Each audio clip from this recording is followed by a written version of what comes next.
Welcome to another file on Rodi Underworld. Today, we're opening the vault on a giant buffet, a fictional titan whose shadow still looms large over television, culture, and perhaps our own mirror. We're talking about the one, the only, Tony Soprano. Picture this. A man wakes up, he eats breakfast, he steps out into the garden, he sits with his kids, he's having dinner with his wife, maybe he's at his daughter's soccer game on the weekend, or asking about his son's grades. He's hosting a barbecue with the neighbors. Just an average guy, living an average life, right? But that same man, on that very same day, might have decided someone's fate. He could have been sitting at a table, listened to a report, and with a simple, quiet nod, ended a life. No yelling, no rage, barely, even a second thought. Then, he goes home, opens the door, kisses his wife, asks, "What's for dinner tonight?" This man is Tony Soprano, and that is exactly what makes The Sopranos one of the greatest stories ever told. You don't look at Tony with pure disgust. That would be easy. You can't just label him a bad guy and separate yourself from him. Something far more disturbing happens. You understand him. The show's creator, David Chase, once said in an interview, "When I was writing Tony, I always asked myself, why is this guy so sympathetic? And the answer was simple. Because there's a little bit of Tony in all of us." That statement, it's uncomfortable, it's heavy, but it's the truth. Welcome back to Rodi Underworld. Grab a drink, pull up a chair. Today, we're unpacking the man, the legend, and the monster, Tony Soprano. To truly get Tony, you have to understand the world he was born into.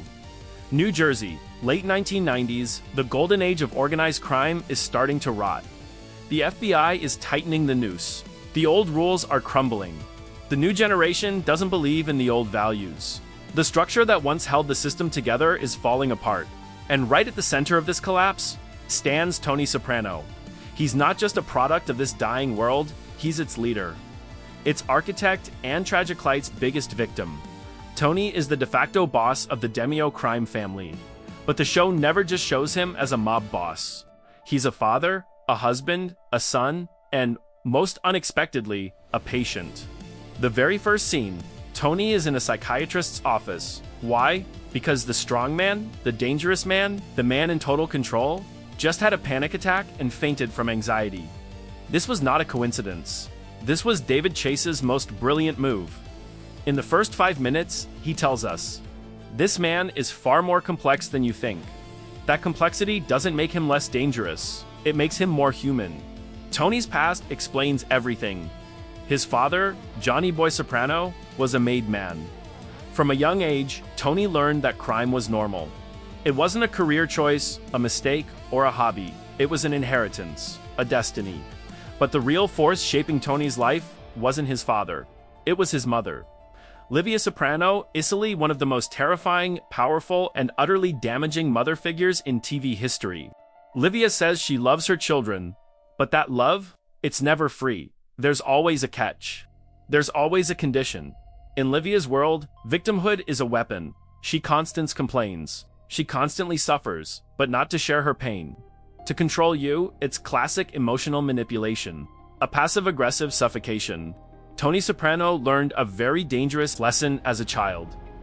I must be enough to be loved. But the crushing reality is, for Livia, Tony is never enough.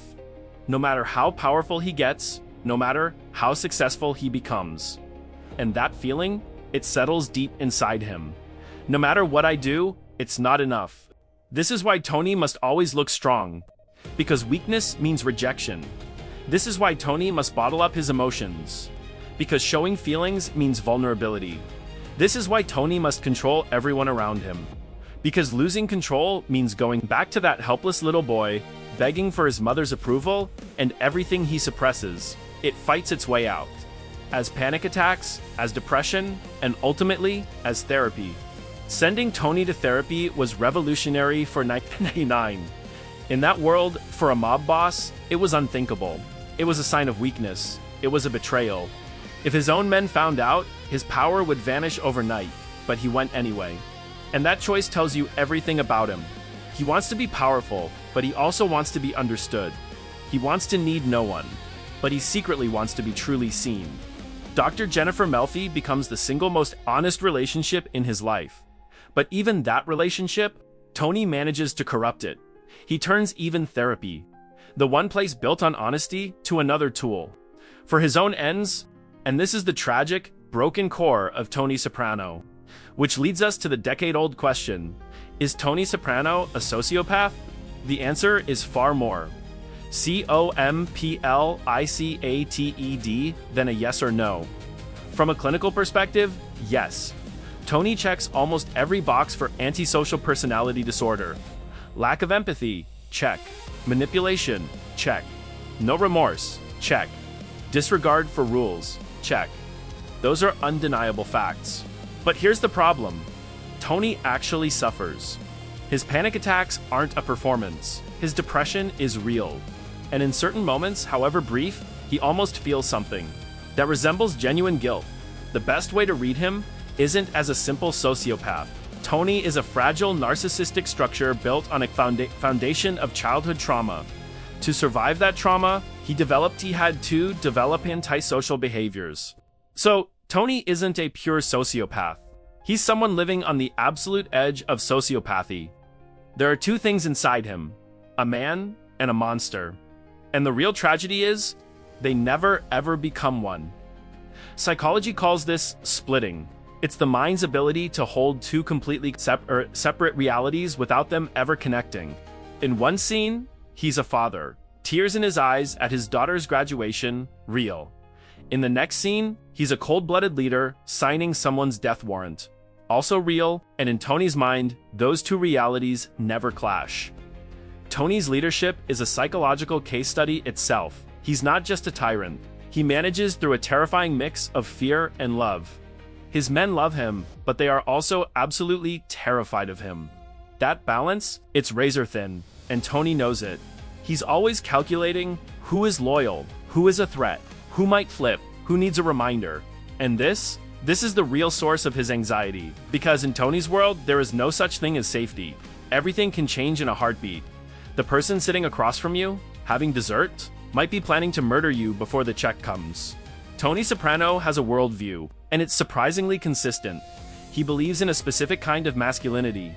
Be strong, protect your family, keep your word. Loyalty is everything. For him, these values are real. They aren't a strategic choice or a performance. They are his only moral framework. But the contradictions within that framework, they are equally real. Protect your family, he says. Yet he is the one who causes them the most pain. Loyalty is everything, he says. Yet he is the one who breaks it most often. Keep your word, he says, then constantly breaks it. This isn't just your average hypocrisy. This is the inevitable result of trying to apply moral code to a life that was never, ever meant to fit it. At its deepest level, The Sopranos is a devastating critique of the American dream. Tony thinks less like a mobster and more like a CEO. He wants to grow his business. He wants to expand. He wants to outwit his competitors. He wants to give his family a better life. Those goals sound familiar. They are the American dream. The only difference are the rules of the game and which laws apply to Tony. This perspective is crucial.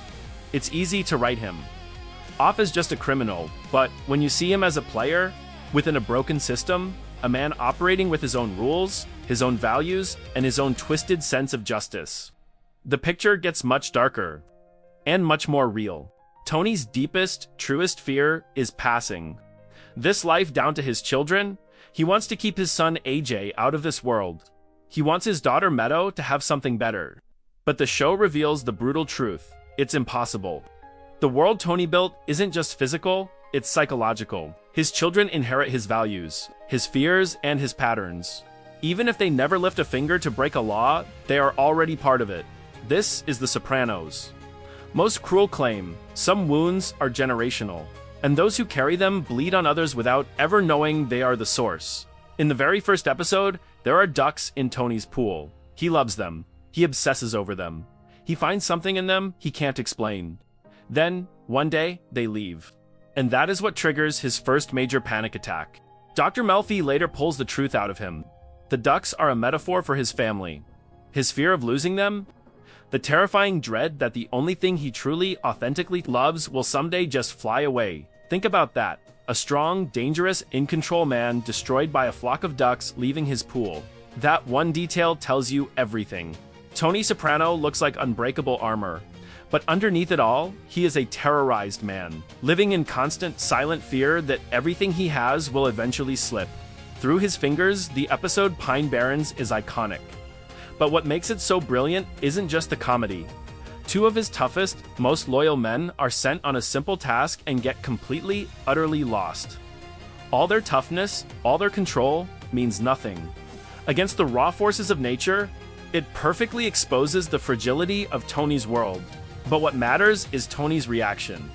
He tries to manage the chaos from afar, over the phone, in bits and pieces, while simultaneously dealing with a dozen other problems. Never in control, always balancing. And then, the final scene. Tony, in a diner, with his family, music playing from the jukebox.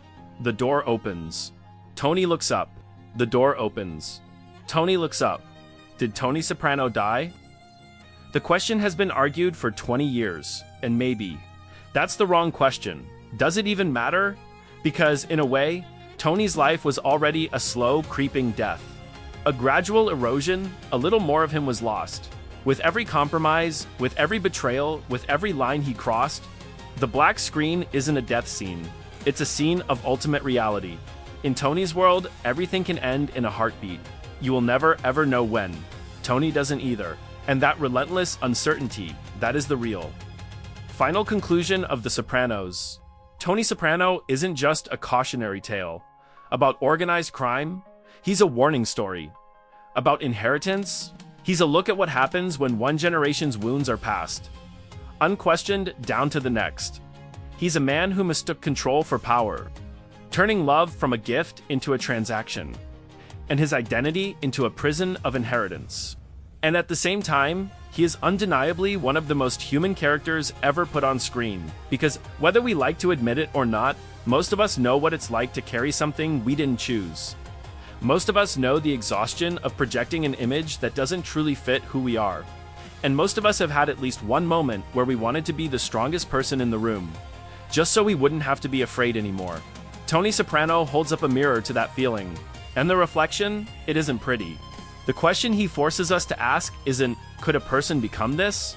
The real question is, what was the alternative, and whoever offered it to him? Thank you for diving into the underworld of Tony Soprano's mind with us.